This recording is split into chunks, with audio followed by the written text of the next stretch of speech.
Assalamualaikum warahmatullahi wabarakatuh. Ikhwafillah, di sini ada penjelasan yang ada di kitab Kasyifatus Saja, karya daripada Al-Imam An-Nawawi Al-Bantani, mengenai penyebab-penyebab kefakiran. Saya langsung bacakan ibaratnya. Bismillahirrahmanirrahim. Tambihun, peringatan.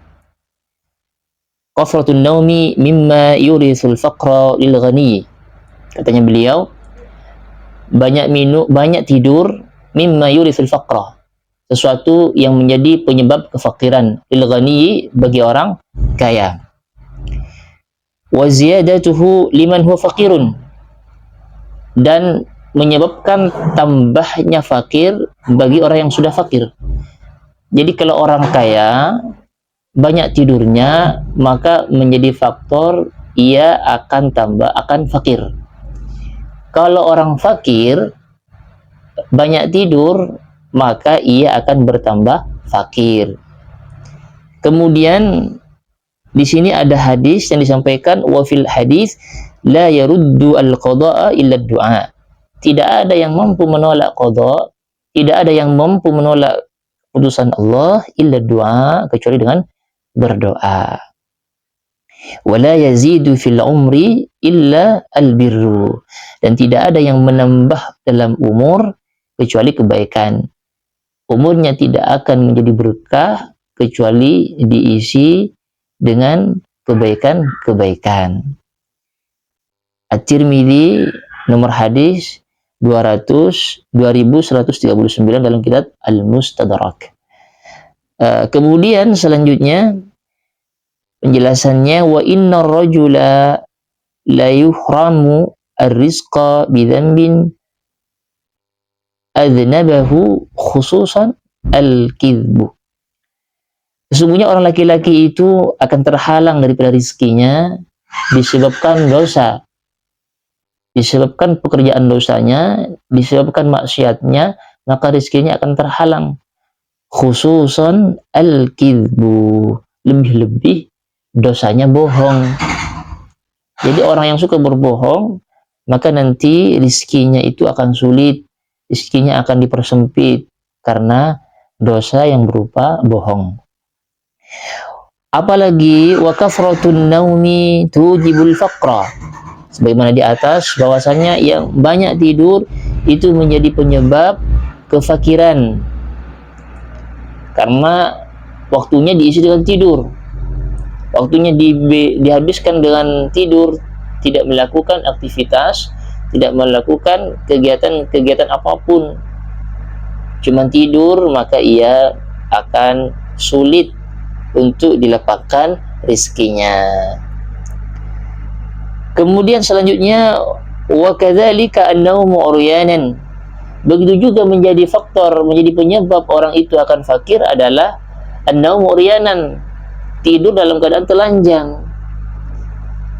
Kapan? Idza lam yastatir bi syai'in, apabila tidak menutupi badannya itu dengan sesuatu apapun, dengan sehelai apapun. Jadi murni telanjang, tidak ada kain yang menempel pada badannya, maka tidur seperti itu menjadi penyebab kefakiran dalam penjelasan kitab ini. Selanjutnya, wal aklu junuban, makan dalam keadaan junub. Jadi orang yang junub belum mandi menghilangkan hadas besarnya, itu juga menjadi penyebab kefakiran.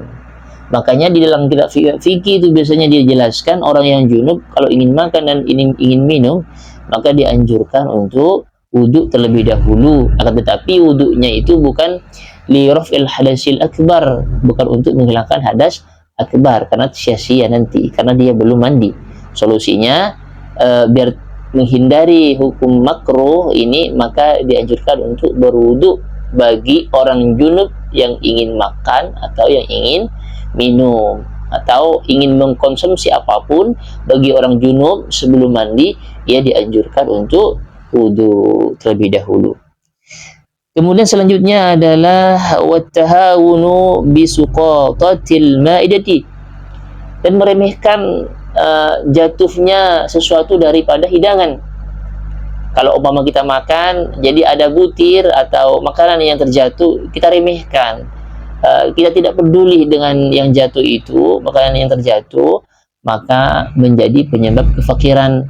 Makanya kalau makan hati-hati, sekiranya apa yang sudah ada di hidangan itu tidak terjatuh dan bisa dihabiskan, biar tidak mubazir. Kemudian selanjutnya yang menyebabkan kefakiran, kata beliau, wa harqu qishril basali wa qishri saumi, dan membakar kulitnya bawang merah dan bawang putih.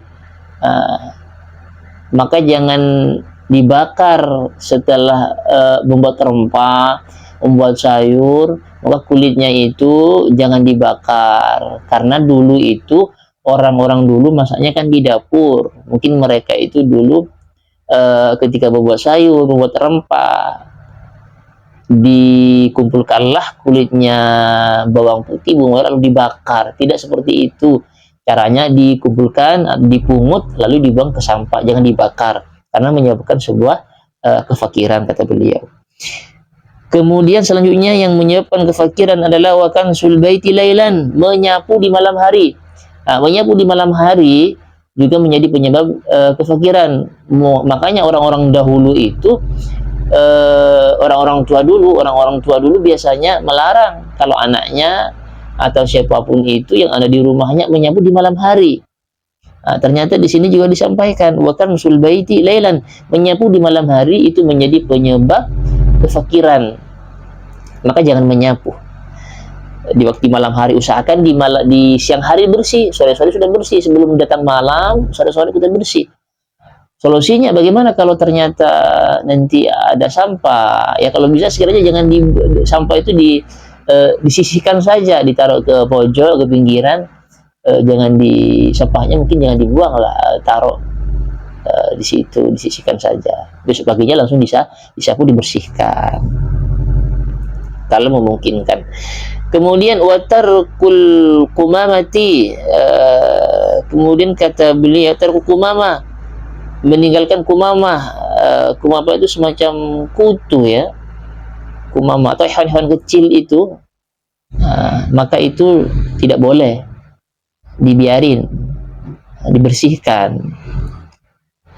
Bersih intinya ya, bidammil qafi ai al-kunasa fil bait, yaitu maksudnya tarkul kumama itu adalah meninggalkan kotoran-kotoran. Tarkul kunasa fil bait maksudnya tidak menyapu, rumahnya berantakan, rumahnya berserak, rumahnya semuanya barang-barang berserak, sampah entah di mana-mana. Itu juga menyebabkan kefakiran. Makanya seperti ada kayak jaring laba-laba, sarang laba-laba, itu semua yang ada di bagian atas, bagian atap, dekat-dekat atap, itu semuanya dibersihkan. Karena itu nanti katanya di sini menyebabkan kefakiran. Bersih, indah, nyaman, itu menjadi penyebab lancarnya rizki. Wal masyu amamal masyayikh, berjalan di depannya masyayikh bersama guru ya, guru atau orang tua, masyayikh guru, biasanya masyayikh itu guru, jadi berjalan kita usahakan di belakangnya. Wanidaul walidaini bismihima, kemudian yang menyebabkan kefakiran diantaranya wanidaul walidaini bismihima, memanggil kedua orang tua dengan namanya. Jadi ayahnya dipanggil, tidak manggil ayah, manggil namanya.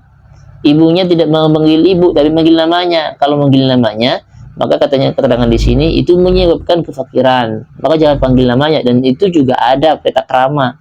Maka panggilan dengan panggilan ayah, panggilan bunda, panggilan bapak, atau panggilan ibu. Jangan panggil namanya. Kemudian selanjutnya adalah wa ghaslul yadain bitini, membasuh kedua tangan dengan tanah liat. Jangan lumpur, nggak boleh pakai air, maka itu juga menyebabkan kefakiran. Kemudian watahawunu bisalah, yaitu meremehkan salat. Salat itu diremehkan. santai-santai, tenang-tenang. Nah, itu juga menyebabkan kefakiran. Maka usahakan kita itu konsisten dengan waktu-waktunya sholat. Kalau sudah azan, kita usahakan sholat. Sudah masuk waktunya sholat, kita langsung sholat. Usahakan langsung sholat. Kalau orang yang sering menunda-nunda sholat, meremehkan sholat, mengentengkan sholat, apalagi sampai tidak sholat, itu menjadi penyebab kefakiran. Jadi itulah penyebabnya. Kenapa rezekinya tidak lancar, usahanya selalu gagal, umpamanya ekonominya tidak ada perkembangan, hidupnya seperti itu, sehingga ia merasa terburuk di dalam ekonomi. Bisa jadi karena ia meremehkan sholat, tidak sholat. Karena tidak sholat, kan diremehkan, itu menjadi penyebab kefakiran, katanya keterangan di sini.